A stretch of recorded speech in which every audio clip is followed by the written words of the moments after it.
In his new book, The Color of Law, A Forgotten History of How Our Government Segregated America, author Richard Rothstein examines how discriminatory U.S. housing policies have kept generations of African Americans from realizing the American dream. He joins us via Skype now from Washington, D.C.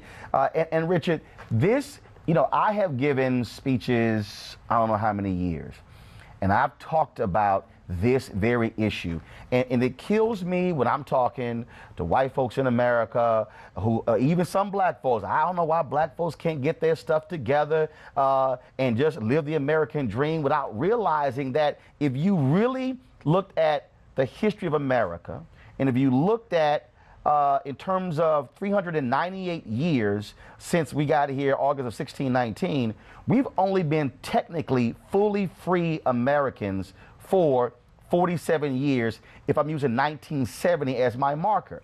The Fair Housing Act, the Civil Rights Act of 1968, that was also passed as well. Black folks were shut out of owning, being able to resell a home, and this is where what contributes to our wealth gap, income gap, and this racial gap in this country. Well, I agree with you. We have a myth in this country that prevents us from remedying the segregation that's been created in every metropolitan area. Every metropolitan area in this country is residentially segregated, with African Americans and whites living separately. And the myth is that this is something called de facto segregation. It just sort of happened by accident. It happened because of private prejudice, so people like to live with each other of the same race, or maybe African Americans didn't have enough income to live in middle-class neighborhoods. And the Supreme Court has said if you have de facto segregation, segregation that was created by these private factors and not by government, that if you have that, there's nothing you can do about it. And so we persist in having residential segregation everywhere. The reality is that residential segregation in every metropolitan area was created by government as an explicit racial policy. And this history was once well known, and we've forgotten it. Unless we learn this history, we're not going to be able to remedy it, because if we understand that government created racial segregation, then we understand that it's unconstitutional. Racial segregation by neighborhood is just as unconstitutional as segregating water fountains or buses or restaurants or any of the other institutions that used to be segregated. And here's the thing, Richard, here's the thing that many people understand. So I love it when Republicans talk about the role that they played when it came to the passage of the 19 Civil Rights Act, 1965 Voting Rights Act. But the reality is it was Everett Dirksen, who was the Senate Minority Leader, who led the filibuster to keep the Fair Housing Act from being passed in 1966 and 1967. It was Senator Ed Brooke, African American, first since Reconstruction, United States Senator from Massachusetts, who led the effort to stop that in February of 1968. But it was only Dr. King's assassination that caused it to get passed in the House. And so here you had white Republicans who aligned with white Democrats in America who didn't want black folks living in their neighborhood. I mean, this is documented where U.S. senators and members of Congress said, all right, fine, we'll give y'all right to vote.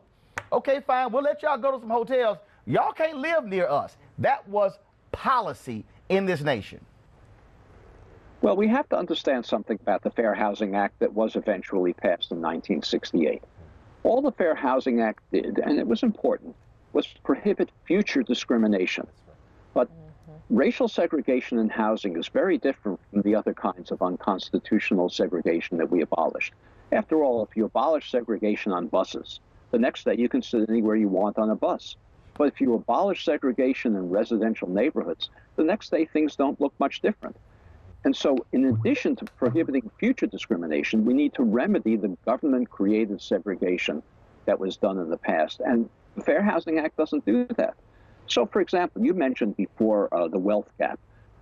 In the 1940s and 50s, the federal government subsidized mass production builders of suburbs around the country to create suburbs on condition that no homes be sold to African Americans. Yep. The government even required that each of the homes in these developments, places like Levittown in New York or Lakewood in Los Angeles, that each of these homes had deeds that prohibited resale to African Americans.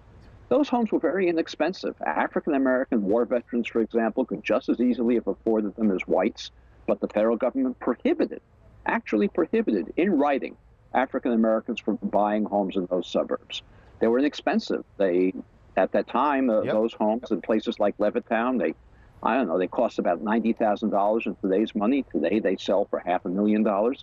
The white families who bought those homes gained over the next few generations almost $500,000 in wealth. African Americans who were prohibited by government policy from moving to white suburbs, to the suburbs that encircled every city in the country, gained none of that equity because they were restricted to renting homes either in public housing or in cities. Well, today... Richard, hold on one second. Yeah. I got to get a break in, but I'm going to make this the second segment. We were not originally due, so we'll come right back. NewsOne Now on TV One. Talking the book, The Color of Law, A Forgotten History of How Our Government Segregated America. The author is Richard Rothstein. It examines discriminatory U.S. housing policies. Greg Carr, your question. Professor Rothstein, thank you for your work, man. We read passages from it with great interest this past fall in a class I teach at Howard on race, law, and change, Howard Law School. And it really is important work. Let's examine for a minute the 13th Amendment. Clearly, segregation is a badge of servitude. And you write very, very clearly in your book about how state action has undergirded this private action. So really, we are talking about state action in terms of segregation. Can you imagine a revival of the 13th Amendment and using it as a weapon in the courts to try to approach this question of having people segregated with legal sanction? Well, as I was describing before the break, the conditions that created this residential segregation by government were done in the mid-20th century, and they persist today. I was describing how the federal government created these all-white suburbs and prohibited African Americans who could easily have afforded to move to them from doing so. And the white families gained wealth over the next few generations because those homes appreciated. And what I was saying was that today, African American incomes in this country are about 60% of white incomes. But African American wealth is only 10% of white wealth. And that enormous disparity between a 60% income ratio and a 10% wealth ratio is entirely attributable to unconstitutional federal housing policy. Now, you can't remedy this by a court suit because it happened so long ago, but you could adopt constitutionally required remedies to reverse this segregation, to subsidize the integration of suburbs and communities all across the country, to abolish policies that perpetuate this segregation. And the courts would have to approve those policies if they understood this history, if they understood that the segregation we have everywhere in metropolitan areas across the country is legal segregation, not de facto segregation. It's not segregation that's perpetuated by current policy that's racially explicit, but the conditions that created it were so racially explicit by federal, state, and local governments that it's as unconstitutional, as I said before, as the segregation of water fountains or buses or restaurants.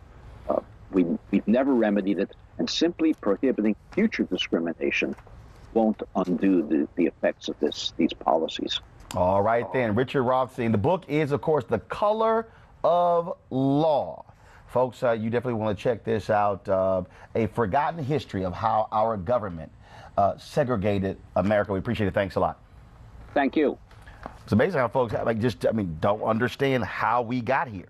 Well, you know, I'm just curious about how the lessons that young people can take from this, the lessons of the 1940s, 50s, and 60s, and how they draw those connections to today. And Cleo, for people who say that what happened yesterday doesn't impact what happened today, that's a lie. Well, I talk to young people across the country all the time, and they don't know this history. Right. They are not informed. They're so busy trying to assimilate and be as close to white as they can get when they grow up that they're not even flashing back to knowing what their historical framework is. And that's very dangerous. That's why this show has mattered for the last 4 years. Coming up. Weekdays on TV One. I will never lie to you. Oh my God. Roland Martin. He doesn't want to talk to us. He wants to ignore us. Uncensored. Hell no. That ain't gonna cut it, boo. Unapologetic. No, that is fundamentally false. You are wrong. Unfiltered. He wants an America where we all look alike. He ain't talking about black people. Unrelenting. You better go work out, because you got a fight on your hands. NewsOne Now with Roland Martin. Weekdays at 7 a.m. on TV1.